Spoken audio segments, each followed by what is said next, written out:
একবার খাওয়া মাত্রই কিন্তু মোর আমসরতার ফ্যান হয়ে গেছে মোর হাওরের পোলায়। আর হাওরের পোলায় কইতেছে যে এত মজা আমসরতা, আর বাজারে আমসরতা তোমার আমসরতার মধ্যে অনেক তফাৎ। বাজারের আমসরতায় অনেক ধুলোবালি থাকে, আর এগুলো কিন্তু মোগুলোকে অস্বাস্থ্যকরও।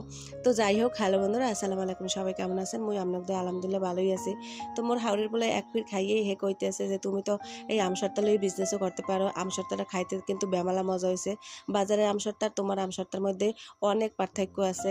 আর বাড়িতে যেহেতু অনেক আম হয়েছে এবছর, তো চিন্তা করলাম যে এত আম তো খাওয়াও যাবে না, তো কিছু আমসরটা দিয়ে তুই ঘরের লগিয়া। আর যে জায়গায় ছোটাটা পোলা আছে, চিন্তা করলাম বাইরের আমসরটা মোগুলোকে অস্বাস্থ্যকর।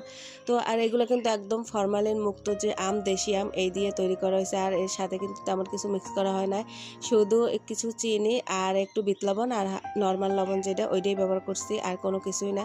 কোনো ফুড কালারও ব্যবহার করা না। তারপরে কিন্তু মাশাল্লাহ অনেক সুন্দর একটা কালার আইছে। আর এটা খাইতেও কিন্তু মেবালা মজা। আর বাচ্চাদের বাইরের চকলেট না দিয়ে এই আমসরটা দেন, খাইতেও ভালো লাগবে, আর এটা অনেক স্বাস্থ্যকর।